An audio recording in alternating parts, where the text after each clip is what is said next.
নমস্কাৰ সকলোকে পুনৰবাৰ স্বাগতম জনাইছোঁ আমাৰ প্ৰিঅপ্টিক্স এডুকেশ্যন চেনেলটোলৈ। আজি আমি পঢ়িম ক্লাছ 10 ছায়েন্সৰ চেপ্টাৰ 4 কাৰ্বন আৰু তাৰ যৌগৰ এটি গুৰুত্বপূৰ্ণ এটা টপিক বহুৰূপতা অৰ্থাৎ এলোট্ৰপেছ। এই টপিকটোত আমি পঢ়িম এটা মৌলৰ কেনেধৰণে ভিন্ন ৰূপ বা ভিন্ন গুণ দেখুৱাব পাৰে সেই বিষয়ে আমি আলোচনা কৰিম এই ভিডিঅ'টোৰ দ্বাৰা। তো বলক আমি এই ভিডিঅ'টো আৰম্ভ কৰোঁ। এতিয়া আমি প্ৰথমতে জানিম যে বহুৰূপতা মানে কি অৰ্থাৎ এলোট্ৰপেছ। আমি যোনটো লাষ্ট ক্লাছ আছিল সেই ক্লাছটোত আমি পঢ়িছিলোঁ যে কাৰ্বনে বহুৰূপতা দেখুৱায় অৰ্থাৎ বহুতা ৰূপ দেখুৱাব পাৰে। আমি সেইটোহে জানিছিলোঁ, কিন্তু বহুৰূপতা মানে কি সেইটো আমি এতিয়া ডিটেইলছত জানিম। মৌল এটাৰ আমি এতিয়া চাবা মৌল এটাৰ যিবোৰ বিভিন্ন ৰূপৰ ভৌতিক ধৰ্ম মানে অৰ্থাৎ কি ফিজিকেল প্ৰপাৰ্টিজ মৌল এটা যিবোৰ বিভিন্ন ৰূপৰ ভৌতিক ধৰ্ম বেলেগ বেলেগ কিন্তু ৰাসায়নিক ধৰ্ম একেই, সেইবোৰক সেই মৌলটোৰ এলোট্ৰপ বা বহুৰূপতা বোলা হয়। এতিয়া ৰাসায়নিক ধৰ্ম মানে আমি জানো কেমিকেল প্ৰপাৰ্টিজ এইটো মনত ৰাখিবা। ভৌতিক ধৰ্ম মানে হৈছে ফিজিকেল প্ৰপাৰ্টিজ। এতিয়া চোৱা বহুৰূপতা মানে কি, মৌল এটাৰ যিবোৰ বিভিন্ন ৰূপৰ ভৌতিক ধৰ্ম বেলেগ বেলেগ কিন্তু ৰাসায়নিক ধৰ্ম একেই, সেইবোৰক সেই মৌলৰ এলোট্ৰপ বা বহুৰূপতা বোলা হয়। মানে কি যে এটা মৌলই বিভিন্ন ধৰণৰ ওপৰত ভৌতিক ধৰ্ম দেখুৱাব পাৰে কিন্তু ৰাসায়নিক ধৰ্ম একেই হ'ব, গম পাইছা?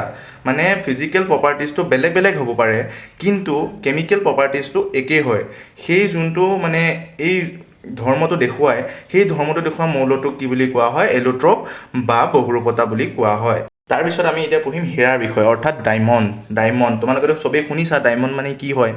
এইটো চোৱা, এটা ডায়মণ্ডৰ এটা মই চিত্ৰ দিয়া আছে, চোৱা এটা ডায়েগ্ৰাম দিয়া আছে ডায়মণ্ডৰ। আমি যোনটো লাষ্ট ক্লাছ আছিল তাতো আমি ডায়মণ্ডৰ বিষয়ে পঢ়িছোঁ। এতিয়া ডায়মণ্ড মানে তোমাৰ ইয়াত দিয়া আছে, চোৱা মই কৈ দিছোঁ। ইয়াত প্ৰতিটো কাৰ্বন পৰমাণুৱে আন 4টা কাৰ্বন পৰমাণুৰ সৈতে মিলি এটা কাৰ্বন ত্ৰিমাত্ৰিক গঠন কৰে। অৰ্থাৎ এটা কাৰ্বন পৰমাণু ধৰি লৈছোঁ, এটা কাৰ্বন পৰমাণু তাত তোমাৰ 4টা কাৰ্বন পৰমাণুৰ সৈতে মিলি আছে। মানে কি কৈছে যে এটা কাৰ্বন 4টা কাৰ্বনৰ সৈতে মিলি আছে হয়। এই যোনটো তোমাৰ মিলি থাকিলে মানে এইটো তোমাৰ এটা কঠিন ত্ৰিমাত্ৰিক গঠন কৰে বুলি কৈছে। এইটো আমি পিছত পঢ়ি আছোঁ, এটা ডায়েগ্ৰাম আছে, তোমালোকক মই তাত ভালকৈ বুজাই দিম। ইয়াত কৈছে যে ইয়াত প্ৰতিটো কাৰ্বন পৰমাণুৱে আন 4টা কাৰ্বন পৰমাণুৰ সৈতে মিলি কঠিন ত্ৰিমাত্ৰিক গঠন কৰে হৈছে। তাত 2 নম্বৰ পইণ্টটো চাওঁ আমি এতিয়া। হীৰা হৈছে আটাইতকৈ কঠিন পদাৰ্থ। আমি এতিয়া জানো যে হীৰা হৈছে আমাৰ পৃথিৱীৰ ভিতৰত আটাইতকৈ কঠিন পদাৰ্থ। মানে কি যে হীৰাতকৈ আৰু কঠিন পদাৰ্থ নাই। হীৰা হৈছে আটাইতকৈ কঠিন পদাৰ্থ। আমি লাষ্ট ক্লাছতো পঢ়িছোঁ বা লাষ্ট ভিডিঅ'টোতো পঢ়িছোঁ যে হীৰা হৈছে এটা কঠিন পদাৰ্থ। মানে পৃথিৱীৰ ভিতৰত আটাইতকৈ যোনটো আমাৰ কঠিন পদাৰ্থ আছে সেইটো কি হয়? হীৰা। এইটো কেতিয়াবা MCQটো আহি যাব পাৰে, ইমান এটা ইম্পৰ্টেণ্ট নহয়, তথাপিও তোমালোকে চাই থোৱাটো ভাল। তাৰপিছত পইণ্টটো দিয়া আছে যে হীৰা বিদ্যুতৰ বা কুপৰিবাহী হৈছেনে?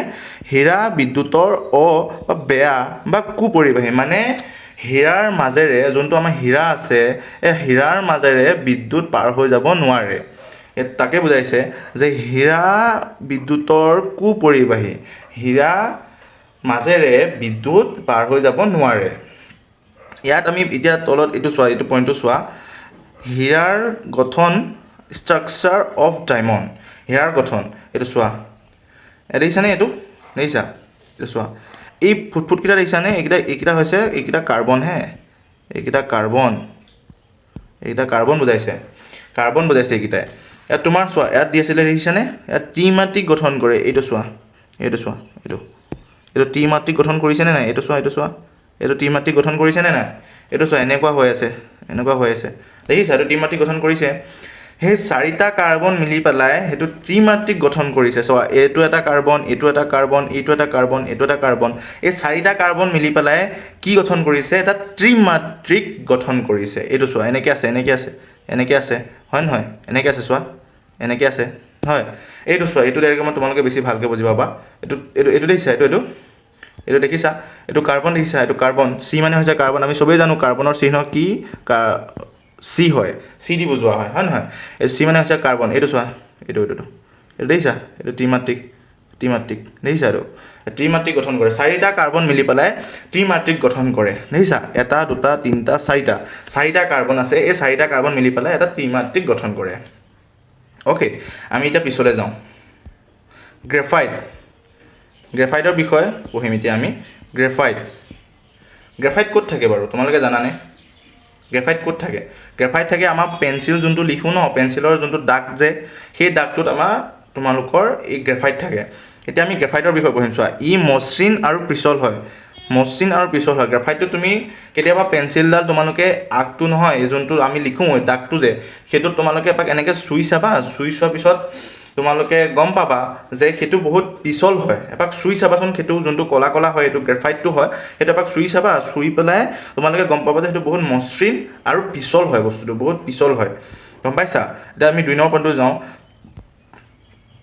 প্ৰতিটো কাৰ্বন পৰমাণু একে সমতলত আৰু তিনিটা কাৰ্বন পৰমাণুৰ লগত সংযুক্ত হৈ এটা সৰভুজীয় সজ্জা পোৱা যায় মানে ইয়াত কি কৈছে যে এটা কাৰ্বনে তিনিটা কাৰ্বন পৰমাণুৰ লগত সংযুক্ত হয় মানে এটা কাৰ্বনে তিনিটা কাৰ্বনৰ লগত সংযুক্ত হয় এতিয়া আমি এইটোত এটা ডিফাৰেঞ্চ পালোঁ মানে এটা পাৰ্থক্য পালোঁ তোমাৰ হীৰা আৰু গ্ৰেফাইটৰ মাজত কি হয় যে হীৰাটোৱে চাৰিটা এটা হীৰাৰ যোনটো এটা কাৰ্বন এই কাৰ্বনটোৱে চাৰিটা পৰমাণুৰ লগত তোমালোকৰ সংযুক্ত হয় মানে মিলি থাকে কিন্তু গ্ৰেফাইটৰ ক্ষেত্ৰত এটা কাৰ্বনে তিনিটা পৰমাণুৰ লগত সংযুক্ত হৈ থাকে সেইটো এটা আমাৰ পাৰ্থক্য সেইটো আমি যদি কেতিয়াবা পাৰ্থক্য বা পৰীক্ষাত যদি পাৰ্থক্য লিখিব আহে গ্ৰেফাইট আৰু হীৰাৰ মাজত আমি সেইটোও লিখিব পাৰোঁ যে হীৰা এটা কাৰ্বনে চাৰিটা পৰমাণুৰ লগত মিলি থাকে বা সংযুক্ত হৈ থাকে কিন্তু আনহাতে এটা গ্ৰেফাইটৰ কাৰ্বনে তিনিটা কাৰ্বন পৰমাণুৰ লগত মিলিত হৈ থাকে আমি সেইটো কথা শিকিলোঁ হয় সেইটো এটা পাৰ্থক্য এইটো আমাৰ এটা তোমালোকৰ মাজত এটা গ্ৰেফাইটৰ যোনটো ছবি বা এটা ডায়েগ্ৰাম তোমালোকৰ দাঙি ধৰা হৈছে ইয়াত এডাল দ্বিবন্ধনীয় দ্বাৰা কাৰ্বন যোজ্যতা পূৰণ হয় মানে এটা দ্বিবন্ধনীৰ দ্বাৰা কাৰ্বন যোজ্যতা পূৰণ হয় হৈছে ইয়াত বিদ্যুতৰ ভাল বিদ্যুতৰ ভাল বা সুপৰিবাহী মানে কি যে গ্ৰেফাইটৰ মাজেৰে বিদ্যুৎ যোনটো হয় বিদ্যুৎ ন গ্ৰেফাইটৰ মাজেৰে বিদ্যুৎ পাৰ হৈ যাব পাৰে মানে কি যে এটা তোমালোকৰ গ্ৰেফাইট আছে বা ধৰি লোৱা পেঞ্চিললৈকে ধৰি লোৱা তাৰ মাজেৰে কিন্তু কাৰেণ্ট তোমাৰ পাছ হয় মানে কাৰেণ্ট তোমালোকৰ যাব পাৰে সেইটো আমি পিছত তোমাৰ এটা মই দেখুৱাইছোঁ কেনেকৈ পাছ হ'ব পাৰে ইয়াত দিয়া আছে গ্ৰেফাইটৰ গঠন মানে কি ষ্ট্ৰাকচাৰ অফ গ্ৰেফাইট এইটো চোৱা তোমালোকে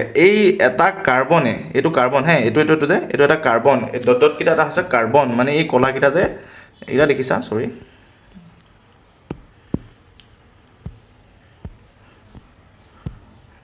এইটো দেখিছা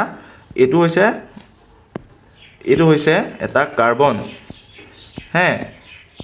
এটা কাৰ্বন চি হয় এইটো ইয়াত মানে এইটো এনেকৈ আছে ধৰি লোৱা এইটোৱে মই দেখুৱাইছোঁ এইটো দেখিছা এইটোৱে মই দেখুৱাইছোঁ এইটো এনেকৈ আছে চোৱা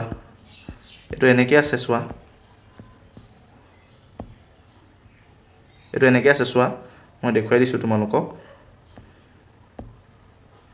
এইটো এনেকৈ আছে হয় এটা দুটা তিনিটা চাৰিটা পাঁচটা এইটো সৈতে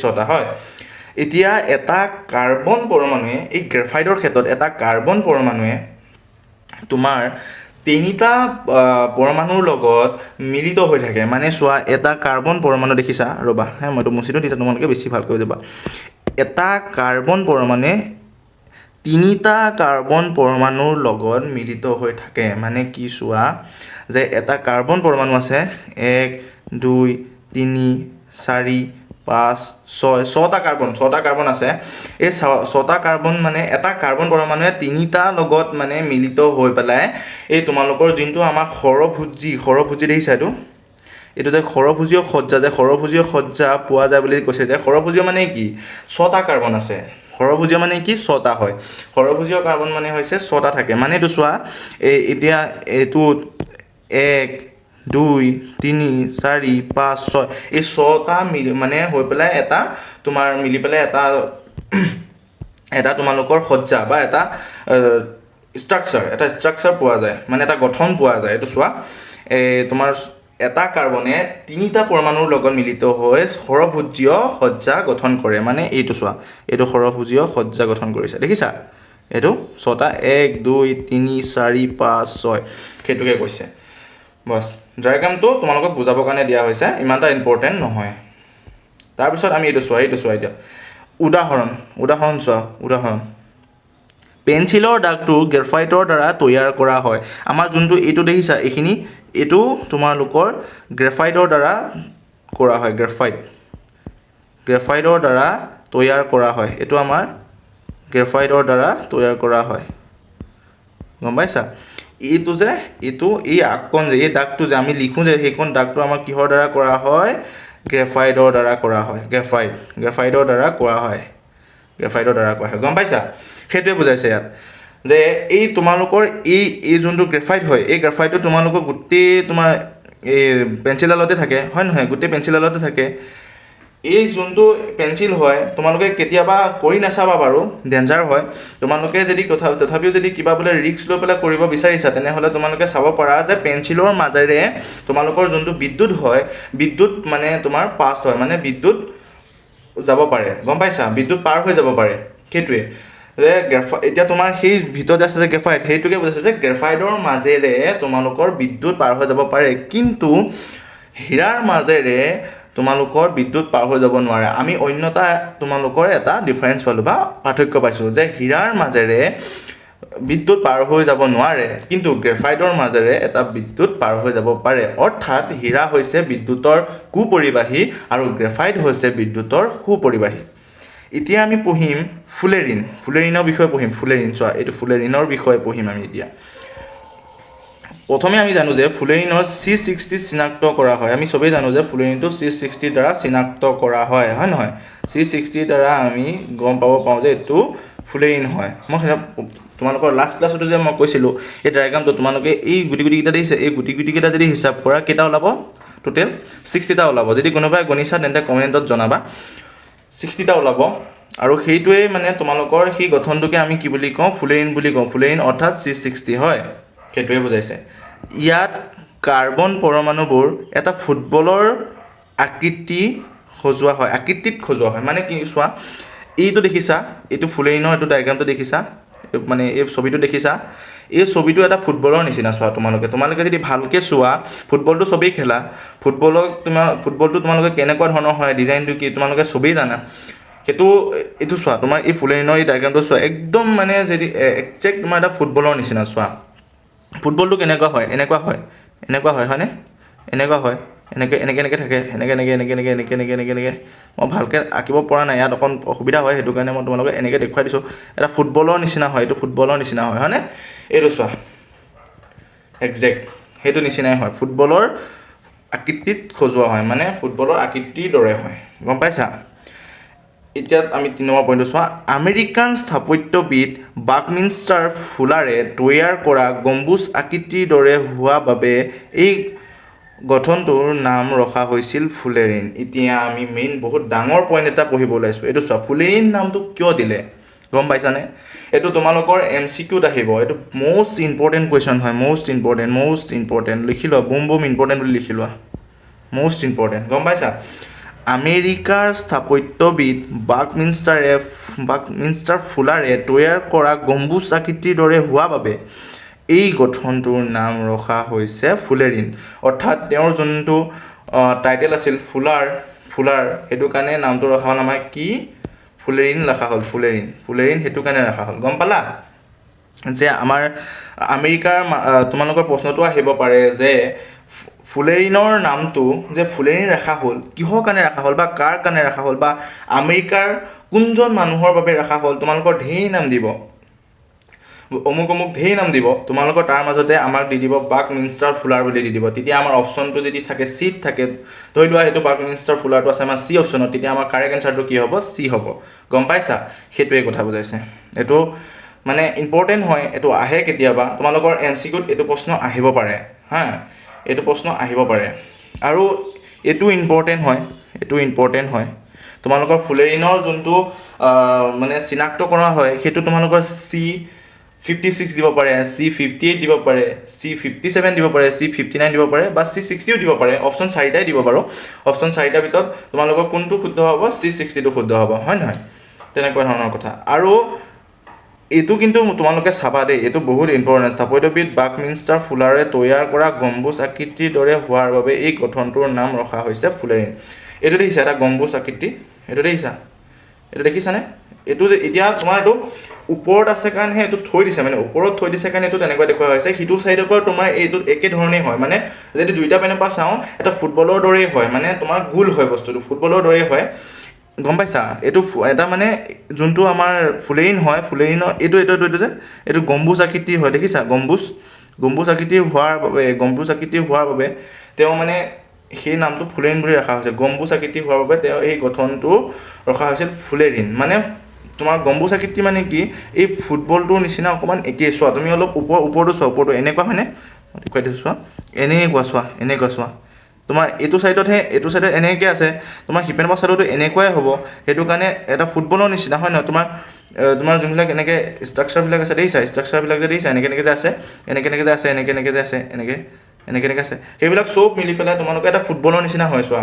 সেইটো কাৰণে ইয়াত কৈছে, ইয়াত কাৰ্বন পৰমাণু এটা ফুটবলৰ আকৃতিত সজোৱা হয়, মানে ফুটবলৰ এটা আকৃতিত সজোৱা হয়। আৰু আমেৰিকাৰ স্থাপত্যবিদ বাকমিনষ্টাৰ ফুলাৰে তৈয়াৰ কৰা গম্বুজ আকৃতিৰ দৰে হোৱাৰ বাবে, মানে তেওঁ যোনটো তৈয়াৰ কৰিছিল, মানে এটা গম্বুজ আকৃতিৰ দৰে হোৱাৰ বাবে এটা ফুলেৰিনটো মানে এটা গম্বুজ আকৃতিৰ, মানে এটা কাৰ্বন বা ফুলেৰিন এটা যেতিয়া তোমালোকে সজোৱা হৈছে, সেই তেতিয়া এইটো গম্বুজ আকৃতিৰ হোৱাৰ বাবে মানে সেই তোমাৰ যোনটো এই ষ্ট্ৰাকচাৰটো হয়, ষ্ট্ৰাকচাৰটো তোমালোকৰ ফুলেৰিন বুলি ৰখা হৈছে। ফুলেৰিন মানে গম পাইছানে? ফুলেৰিন বুলি কিয় ৰখা হ'ল? কাৰণ আমেৰিকাৰ স্থাপত্যবিদ বাকমিনষ্টাৰ ফুলাৰে তৈয়াৰ কৰা গম্বুজ আকৃতি, মানে তেওঁ তৈয়াৰ কৰিছিল, আৰু সেই তৈয়াৰ কৰা আকৃতিটো কাৰ নিচিনা হৈছিল? গম্বুজ আকৃতিৰ নিচিনা হৈছিল। এই গম্বুজ আকৃতিৰ নিচিনা হোৱাৰ বাবে, এই গঠনটো গম্বুজ আকৃতিৰ নিচিনা হোৱাৰ বাবে আমাৰ নামটো দিয়া হৈছিলে ফুলেৰিন। অৰ্থাৎ তেওঁৰ টাইটেলটো আছিল ফুলাৰ, সেইটোৰ নামেৰে আমাক দিয়া হৈছিল যে ফুলেৰিন। গম পাইছা? তোমালোকৰ গোটেইখিনি বস্তু মোৰ মতে ক্ৰিষ্টেল ক্লিয়াৰ হৈ যাব লাগে। গোটেইখিনি বস্তু ধুনীয়াকৈ বুজি পাইছা বুলি মই ভাবিছোঁ। আৰু যদি কিবা থাকি গ'ল বা বুজি নাপালা, তেনেহ'লে তোমালোকে কমেণ্টত জনাবা। মই ইয়াৰ পিছৰ নেক্সট ভিডিঅ'টোত আৰু তোমালোকৰ সহজ ভাষাৰে বুজাবলৈ মই চেষ্টা কৰিম। গতিকে যদি কোনোবা দাদা, বাইদেউ বা ভণ্টি কোনোবা আছে, তেনেহ'লে এই ভিডিঅ'টো শ্বেয়াৰ কৰিবা। তেওঁলোকৰ কিছুমান পঢ়াৰ ক্ষেত্ৰত বহুতখিনি সহায় হ'ব। আজিলৈ ইমানখিনিতে ৰাখিছোঁ। গতিকে নেক্সট ভিডিঅ'ত তোমালোকক সকলোকে লগ পাম। Thank U.